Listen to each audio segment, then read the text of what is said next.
اگر میں کوئی چیز اللہ سے مانگ رہا ہوں اور وہ چیز مجھے نہیں مل رہی ہے تو مجھے مایوس ہونے کی ضرورت نہیں ہے، مجھے کبیدہ خاطر ہونے کی ضرورت نہیں ہے۔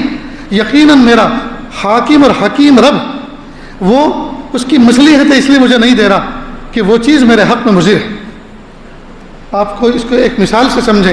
ایک بچہ ہے، ناک بہری ہے، چہرہ سرخ ہو رہا ہے، آنکھیں ابل کر آ رہی ہیں اور بخار کی وجہ سے تپ رہا ہے۔ اب یہ بچہ ابو سے کہ ابو مجھے آئس کریم لا کے دو۔ طبیب، اطباء، ڈاکٹر حضرات ایسی کیفیت میں ٹھنڈی چیزوں سے پرہیز کرواتے ہیں۔ باپ کیپیبل ہے، باپ خوشحال ہے، وہ آئس کریم ایک نہیں 100 لا کے دے سکتا ہے، لیکن باپ نہیں لا کے دے رہا تو یہ باپ ظالم ہے؟ یہ ظالم نہیں ہے، یہ اپنے بچے کا خیر خواہ ہے۔ جس طرح سے بچہ اپنے ابا سے بیماری کی حالت میں بد پرہیزی کی کوئی چیز منگوائے جو اس کے حق میں مضر ہو تو باپ کی محبت اور غیرت اس کو گوارا نہیں کرتی، باپ لا کر نہیں دیتا۔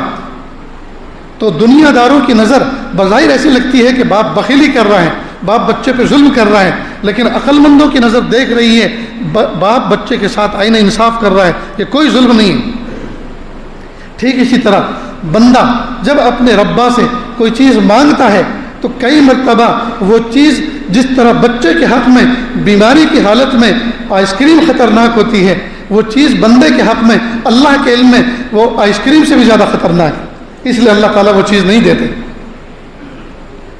تو اللہ تعالیٰ کا نہ دینا یہ اللہ تعالیٰ کی طرف سے ظلم نہیں درشاتا، بلکہ اللہ کی طرف سے عین انصاف درشاتا ہے۔